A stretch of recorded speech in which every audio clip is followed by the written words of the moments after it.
Comparezco ante esta Cámara para dar cuenta, en primer lugar, de las decisiones tomadas en este último Consejo Europeo y también para hablar de las investigaciones judiciales que afectan directa o indirectamente al partido que tengo el honor de presidir. Quiero, en primer lugar, decir lo siguiente a los ciudadanos que estén siguiendo esta comparecencia, y es que soy plenamente consciente de que en estas últimas semanas el debate publicado ha sido colmatado por un reguero de noticias judiciales. Noticias que se suceden en nuestras pantallas, mezclándose con rumores, con medias verdades, con bulos, provocando en consecuencia una legítima preocupación y una confusión razonable en la ciudadanía. Quiero a esos ciudadanos y ciudadanas que sepan que no les resto en absoluto un ápice de importancia a estos hechos ni a las causas que los investigan. Es más, me parece que ahora mismo son esenciales para entender también qué está ocurriendo en nuestro país, incluso más allá del ámbito estrictamente judicial. Por eso, señorías, también, además de que otros grupos parlamentarios lo hayan pedido, he solicitado comparecer en esta Cámara para poder hablar y también debatir sobre ellas con el tiempo y con la atención que merecen. Empecemos examinando, señorías, si me permiten, la anatomía del fenómeno, porque conviene saber que detrás de este cúmulo de titulares, de filtraciones, de especulaciones, hay tres cuestiones distintas, tres cuestiones de naturaleza y de escala diferentes, que, por cierto, determinados actores políticos y mediáticos están tratando de mezclar para equiparar y con ello confundir a la gente, crear una sensación de corrupción generalizada que, ya les digo, señorías, no existe. Hablemos, por tanto, de cuáles son esas tres cuestiones que están pasando y que se están solapando en el debate publicado. La primera es un caso de corrupción que afectó a la antigua Secretaría de Organización del Partido Socialista. Un caso cuya existencia conocimos hace ya más de 2 años y cuyos extremos van revelándose poco a poco. En febrero de 2024, señorías, supimos de este caso por primera vez tras las acusaciones contra José Luis Ábalos y su colaborador Koldo García, quienes habrían cobrado comisiones para realizar actuaciones ilícitas. Un año más tarde, en junio de 2025, conocíamos otros hechos relativos a Santos Cerdán, quien presuntamente habría usado su posición para favorecer a determinadas empresas y obtener beneficios personales a cambio. Y el pasado mes de mayo, el 2026, conocimos nuevas informaciones que apuntan a que en ese mismo grupo operaba también la señora Leire Díaz, quien habría realizado gestiones presuntamente irregulares para investigar a servidores públicos. Señorías, hemos tenido ocasión de conocer la sentencia del Tribunal Supremo este pasado lunes respecto a José Luis Ábalos, a Koldo García y a Víctor Aldama, sentencias que desde el Gobierno respetamos y acatamos, como no puede ser de otra manera, porque estamos convencidos de que en este país, como gran democracia que es, no debe haber ningún espacio para la impunidad de personas corruptas, sean quienes sean.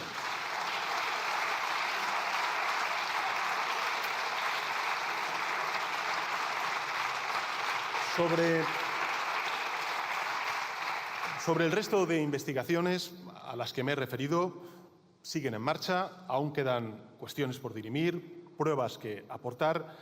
En definitiva, señorías, creo que es importante que no prejuzguemos más allá de lo que conocemos, que respetemos en consecuencia la presunción de inocencia, también los procesos judiciales, y soy plenamente consciente también de que los tiempos judiciales no son los mismos que los tiempos políticos.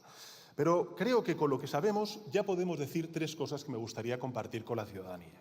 La primera, señorías, jamás conocí ni hubiera tolerado ninguna de estas prácticas. Es verdad. Es más, digo lo siguiente, señorías. Yo no hago lo que otros sí me hicieron a mí, sí hicieron a mi familia y sí hicieron a decenas de cargos políticos cuando gobernaba el Partido Popular.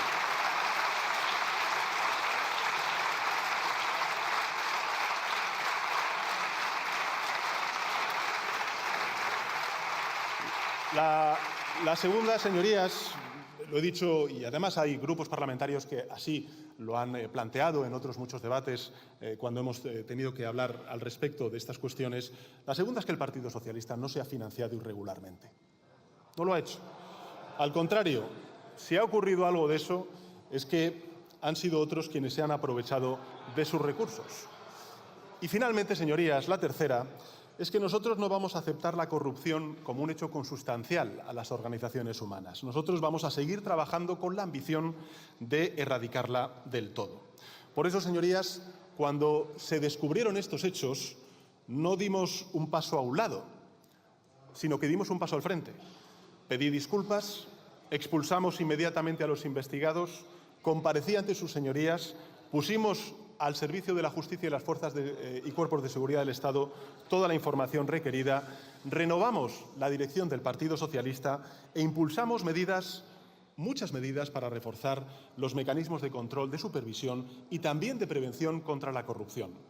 Tanto en el Gobierno, desde el Gobierno, hay muchas de esas medidas que están hoy aquí en el Parlamento y que esperemos puedan salir adelante, y eso pues evidentemente compete al Poder Legislativo, no al Poder Ejecutivo en exclusiva, y finalmente también dentro del Partido Socialista. Fíjense, hace un año yo comparecí en el Comité Federal del Partido Socialista, donde anuncié 13 reformas que hemos puesto en marcha y que en menos de un año ya han sido completadas por parte de mi organización. Y por cierto, posteriormente a lo largo del debate podré hablar de manera mucho más detallada de ellas. Pero sí quiero decir que en el último informe de la prestigiosa organización no gubernamental del Consejo de Transparencia se sitúa a mi organización, al Partido Socialista, como el partido con mayor puntuación de toda España. Un informe, señorías,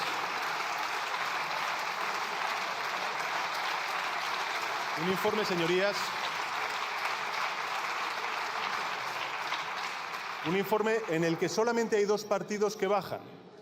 Solamente hay dos partidos que bajan. Y son los que están interactuando en este debate: el Partido Popular y el partido del señor Abascal. Ese es el nivel de compromiso con la integridad de sus propias organizaciones. En cuanto al Plan Estatal de Lucha contra la Corrupción, el Poder Ejecutivo, como he dicho antes, ya ha hecho su parte, tramitando todas esas medidas. La mayoría de ellas, lo saben ustedes, señorías, se incluyen en ese anteproyecto de ley orgánica de integridad pública que se aprobó en primera vuelta en el Consejo de Ministros y Ministras el pasado mes de febrero y que se va a debatir en esta Cámara antes del verano. Por tanto, señorías, si sus grupos parlamentarios, particularmente aquellos de la derecha y la ultraderecha, de verdad les preocupa la corrupción, quieren poner en marcha medidas que anticipen estos casos de corrupción, les pido que lo demuestren y que voten a favor de la tramitación de este anteproyecto de ley. Una ley que, por cierto, está alineada con las recomendaciones de la Unión Europea, que ha contado con el valioso apoyo de la División Anticorrupción e Integridad de ese organismo multilateral que se llama la OCDE.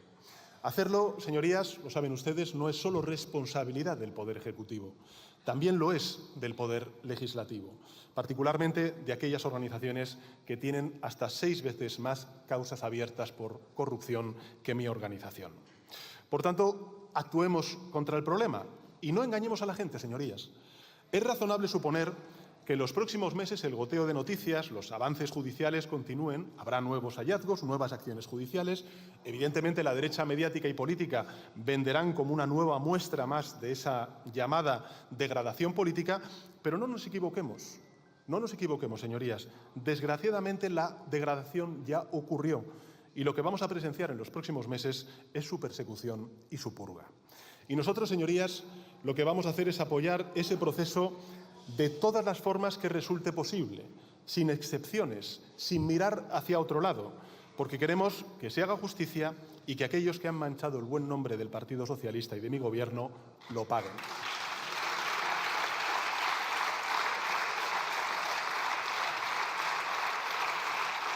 Por tanto, recapitulando, señorías, la primera cuestión que está pasando es un caso de corrupción que, insisto, nosotros condenamos sin matices, actuamos desde el primer minuto y cuyas ramificaciones esperamos se vayan aclarando y, en su caso, se vayan juzgando.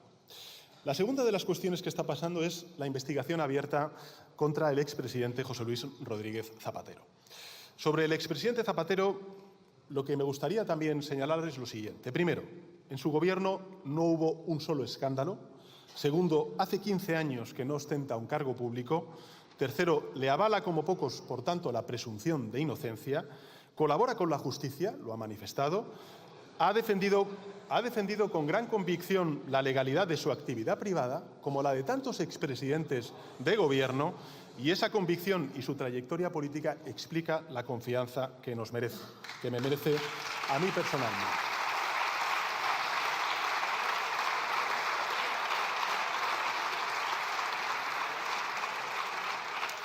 Pero también sabemos lo que representa para el Partido Socialista y lo que representa también para la derecha y la ultraderecha. Es el presidente pues, que reivindicó el feminismo como una acción de transformación social. Sí, fue el presidente que nos sacó de una guerra ilegal en Irak, fue el presidente que acabó con la violencia en el País Vasco y en toda España, y efectivamente es un expresidente de gobierno que está defendiendo el entendimiento entre los pueblos de España, y esto pues efectivamente molesta a más de uno. En todo caso, señorías,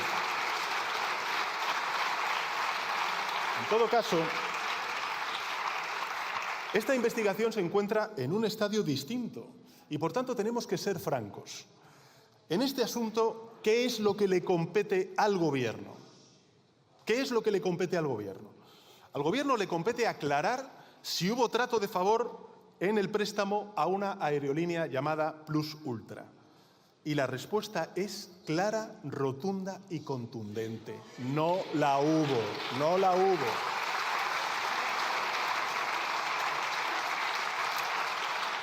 El crédito, señorías, el crédito que se concedió a esa compañía aérea era plenamente legítimo, como lo hicimos con todas las aerolíneas en pleno COVID-19, señorías, como lo hicieron todos los gobiernos no de Europa, sino del mundo. Se hizo conforme a la ley, señorías, con todas las garantías y siguiendo, por cierto, la misma lógica y los mismos procedimientos europeos por los que se concedieron ayudas. Y digo ayudas porque nosotros concedimos préstamos para rescatar a estas 25 aerolíneas europeas. De hecho, su concesión, señorías, el caso del préstamo a Plus Ultra, fue validada posteriormente por el Tribunal de Justicia de la Unión Europea, señorías, por el Tribunal de Cuentas y por la Intervención General de la Administración del Estado. Por tanto, señoras y señores diputados y diputadas y los ciudadanos que estén siguiendo esta comparecencia, no debe existir ninguna sombra de duda sobre la actuación del Ejecutivo, del Gobierno. Y quien quiera proyectarla,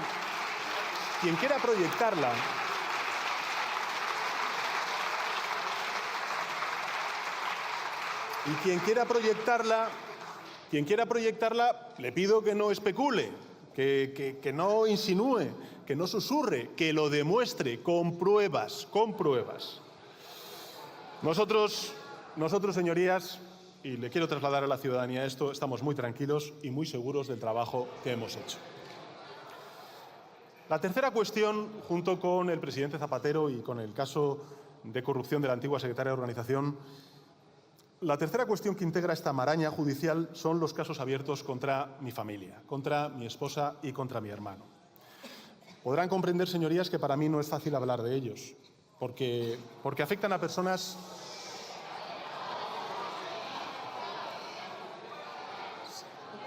Un momento, señor presidente. Señores diputados y diputadas, por favor, silencio, silencio. A toda la Cámara, por favor. Porque afectan a personas que quiero y porque sé, sin el más mínimo grado de duda, que se construyen sobre acusaciones infundadas, sobre un patrón de acoso y de derribo al que hemos visto desplegar en otros países y democracias occidentales. Ese patrón se articula en 3 compases que hemos comprobado y hemos además compartido con todos ustedes y también con la ciudadanía a través de los medios de comunicación en reiteradas ocasiones. Primero, difusión de informaciones falsas a través de determinados pseudomedios que viven no de sus lectores, señorías, sino de la financiación pública de gobiernos del Partido Popular y también de determinados lobbies. Después presentan las denuncias organizaciones vinculadas a la ultraderecha que se basan exclusivamente en recortes de prensa de esos pseudomedios y, por tanto, en bulos y en desinformación. Y, finalmente, la apertura de procedimientos judiciales que, con demasiada frecuencia, se prolongan durante años, sin importar si los hechos acaban siendo desmentidos o archivados. En el caso de mi mujer, señorías, llevan más de 2 años y medio el proceso de instrucción. En definitiva, primero el bulo en forma de titular, después la denuncia y, por último, el daño. Un daño reputacional que evidentemente juega con los tiempos distintos que tiene la justicia a los tiempos que tiene la política y los medios de comunicación. Juega también con la falta de integridad de determinados pseudomedios digitales. y también con la indecencia de algunos partidos políticos que son capaces hasta incluso de pedir penas superiores tanto para mi hermano como para mi padre. Yo,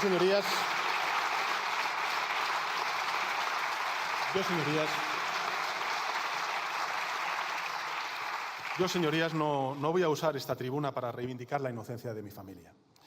Lo harán ellos mismos en los tribunales. Pero sí me gustaría compartir con los ciudadanos y ciudadanas que estén interesados en estos casos en recordar 5 hechos que son absolutamente indiscutibles e irrefutables. Primero, según la propia Guardia Civil, la UCO, la plaza por la que hoy está siendo juzgado mi hermano fue creada el 10 de octubre de 2016 y fue convocada el 19 de mayo de 2017. Es decir, durante un periodo en el que yo no tenía ningún cargo en el Partido Socialista y, de hecho, en la segunda fecha no era ni siquiera diputado de estas Cortes. En segundo lugar, a mi hermano se le empezó a investigar porque una asociación ultraderechista le acusó de tener 1,5 millón de euros en acciones y de defraudar impuestos en Portugal. De hecho, en muchas sesiones de control, tanto el Partido Popular como la ultraderecha, también hoy, estoy convencido de ello, han utilizado de manera regular muchos de estas acusaciones falsas y lo han hecho además de manera absolutamente impúdica, sin siquiera pedir perdón cuando han sido desmentidas, no por parte de mi hermano, no por parte del Gobierno, sino por parte, en este caso, de la propia instrucción. Ya se ha demostrado que ambas acusaciones eran totalmente falsas. La tercera, mi mujer empezó a trabajar en la Universidad Complutense de Madrid en 2012. Es decir, 2 años antes de que yo fuera elegido secretario general del Partido Socialista y 6 años antes de ser elegido presidente del Gobierno de España. Cuarto, la cantidad total que mi mujer ingresó por dirigir la cátedra extraordinaria y desarrollar un software asciende a un total de 0 euros. 0 euros.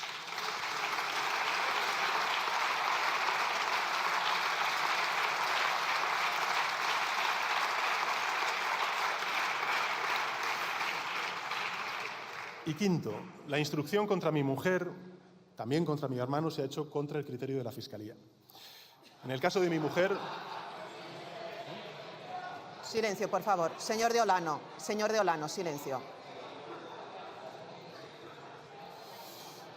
Repito, la instrucción contra mi mujer, también contra mi hermano, se ha hecho contra el criterio de la Fiscalía. En el caso de mi mujer ha sido objeto de 15 revocaciones, o bien totales o parciales, por parte de la Audiencia Provincial y media docena de quejas del Consejo General del Poder Judicial y ha culminado con unas medidas cautelares que yo creo, señorías, sobrepasan todos los límites de lo razonable, cuestionando incluso la labor del Cuerpo Nacional de Policía. Señorías, analizando estos hechos, cada uno puede extraer sus propias conclusiones. Yo voy a compartir con ustedes y con los ciudadanos las mías. Primero, yo voy a confiar en la justicia de mi país. A pesar de que haya actuaciones que evidentemente cuesta mucho compartir y comprender, como las que he trasladado desde esta tribuna. Voy a confiar en el sistema de los jueces y juezas de nuestro país, porque sé que la inmensa mayoría de jueces hacen un trabajo modélico, esencial y objetivo. Lo que le pido a la justicia, señorías,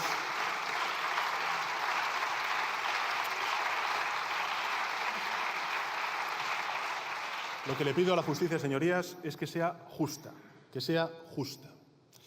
Y, por tanto, señorías del Partido Popular y de Vox, indígnense cuanto quieran al conocer las actuaciones de determinados personajes. Por muchos aspavientos que hagan, no se indignarán más que yo, créanme. Pero no sean hipócritas, no sean cínicos, no vengan de defensores del orden constitucional cuando están sistemáticamente violentando la separación de poderes y el reparto competencial de este Parlamento. No crucifiquen a todo un fiscal general, hoy ya exfiscal general, cuando presumen impúdica y públicamente cada semana de contar con información privilegiada que no deberían conocer porque se encuentra bajo secreto de sumario.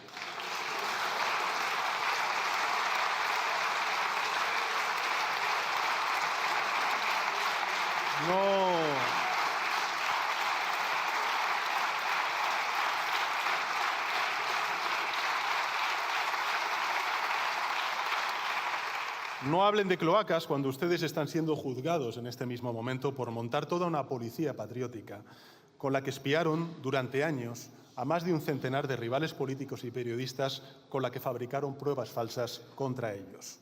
No mientan afirmando que este es el gobierno más corrupto de la historia cuando ustedes tienen más de 30 casos abiertos con 150 implicados. Por tanto, por una vez, no apliquen la ley del embudo. Señorías, esto es lo que hay. Estos son los tres elementos que componen ese nubarrón que eclipsa hoy nuestro debate público. Un caso flagrante y grave de corrupción, protagonizado por unas personas concretas que se aprovecharon de su peso dentro del Partido Socialista y en el Gobierno para ganar dinero. Segundo, una investigación en torno al presidente Zapatero sobre la que nadie puede aún sacar conclusiones y en la que el Ejecutivo de coalición progresista no tiene nada que ocultar ni, por supuesto, nada que lamentar. Y, en tercer lugar, una serie de acciones coordinadas que buscan debilitar la acción del Ejecutivo mediante ataques personales, campañas de desinformación y mentiras. Nada más y nada menos. Y ante este panorama, para mí la pregunta no es si debemos continuar. La pregunta es cómo no vamos a continuar. Porque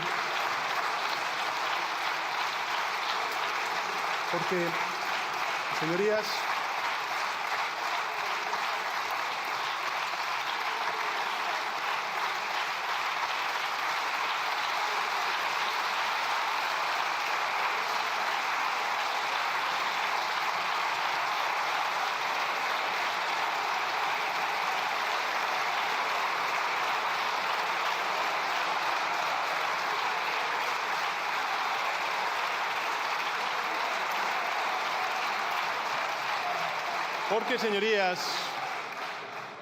señorías,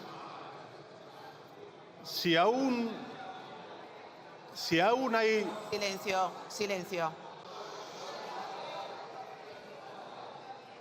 Señores diputados y diputadas, silencio, por favor.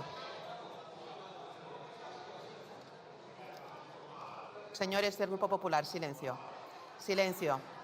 Luego intervendrá el portavoz del Grupo Popular y le podremos escuchar. Ahora tiene la palabra el presidente del Gobierno.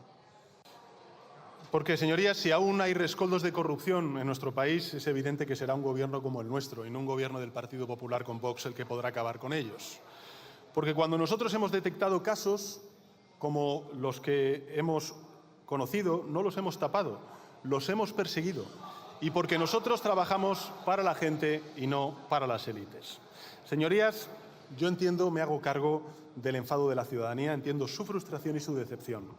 Entiendo que después de ver pasar durante 30 minutos en los telediarios un chorreo de casos, tengan la tentación de pensar que todos somos iguales, que no importa qué prioridades, qué ideas, qué principios tengamos quienes ocupamos los puestos de responsabilidad, porque al final todo es lo mismo. Pero eso, señorías, no es cierto, porque no es lo mismo mandar a 700.000 jóvenes al extranjero porque no hay trabajo para ellos en España que crear 3,5 millones de empleos como hemos creado. No es lo mismo, señorías, no es lo mismo poner un impuesto al sol que liderar la transición energética y la electricidad asequible en nuestro país y que nos hace más resilientes ante los shocks energéticos derivados de guerras fuera de nuestro país. No es lo mismo gestionar las crisis con una respuesta neoliberal que con los ERTEs que planteamos durante la pandemia o las ayudas directas a los autónomos. No es lo mismo congelar salarios, congelar las pensiones, que revalorizarlas año tras año. No es lo mismo transferir recursos a hospitales públicos que trasladarlo a una compañía privada como Quirón. No es lo mismo abandonar, señorías. No es lo mismo.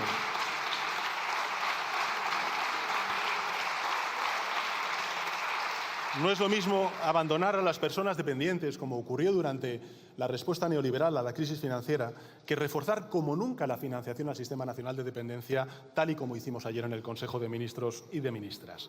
No es lo mismo tener un permiso de un mes cuando nace tu hijo que tener 4. No es lo mismo defender la dignidad y los derechos del colectivo LGTBI en la Semana del Orgullo que recortarlos. No es lo mismo, señorías, apoyar genocidios y guerras ilegales que defender la paz y el derecho internacional.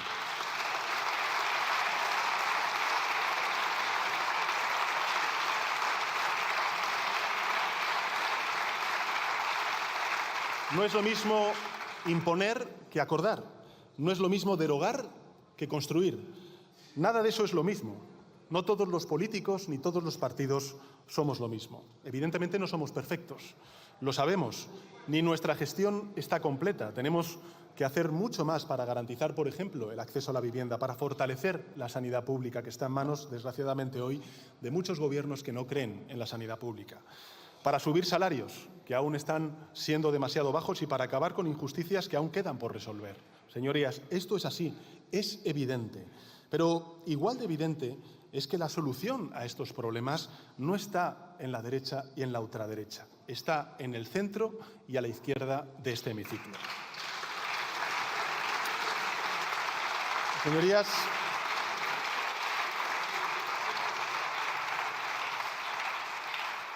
las élites de este país lo saben bien, el primer ministro Netanyahu y otros líderes y tecnooligarcas extranjeros también lo saben, y los diputados del Partido Popular y de Vox lo saben.